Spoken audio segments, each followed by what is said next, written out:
భారత్ పాకిస్తాన్ మధ్య యుద్ధం జరుగుతున్న విషయం తెలిసిందే. పాకిస్తాన్ సావు దెబ్బ కొట్టింది. భారత్ పాక్ దాడికి ప్రతి దాడి చేస్తూ నిన్న రాత్రి విరుచుకుపడింది. భారత్ పాకిస్తాన్ మధ్య ఉద్రిక్తతలు మరింత తీవ్రమైన నేపథ్యంలో చాలా మంది సెలబ్రిటీలు సోషల్ మీడియా వేదిక ద్వారా రకరకాల పోస్టులు అయితే చేస్తున్నారు.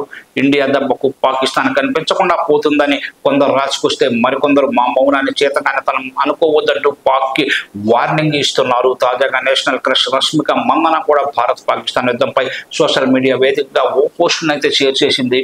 ఆ ఉగ్రవాదం నుంచి మనం రక్షించుకునేందుకు చేస్తున్న పోరాటం ఆ యుద్ధం కాదు అని రష్మిక అంటుంది. అలాగే ఈ పోరాటానికి మద్దతు ఇచ్చే వారిని కోరుకునే వారిగా చెప్పొద్దు, అంటే యుద్ధాన్ని కోరుకునే వారిగా చెప్పొద్దు.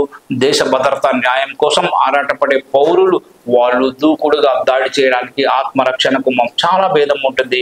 ఉగ్రవాదులు చేసిన కుట్రకు అమాయకులు బలయ్యారు. దానికి ప్రతీకారం తెచ్చుకోవడం అనేది బాధ్యతే అవుతుంది తప్ప అవకాశం కాదు అని రష్మిక రాసుకొచ్చింది. అలాగే శాంతిని కోరుకోవడం అంటే అర్థం జరిగిన ప్రాణ నష్టాన్ని మౌనంగా ఒప్పుకోవడం కూడా కాదు. మనకు జరిగిన అన్యాయానికి బదులు తీర్చుకుంటున్న దేశాన్ని ప్రశ్నించొద్దు, ఉగ్రవాదాన్ని ప్రోత్సహిస్తున్న వారిని గట్టిగా ప్రశ్నించండి అంటూ రష్మిక సోషల్ మీడియాలో పోస్ట్ చేసింది. ఈ పోస్ట్ ఇప్పుడు వైరల్ గా మారింది. ఆపరేషన్ సింధూర్ పేరుతో పాకిస్తాన్ ఉగ్రవాద స్థావరాలపై విరుచుకుపడుతోంది.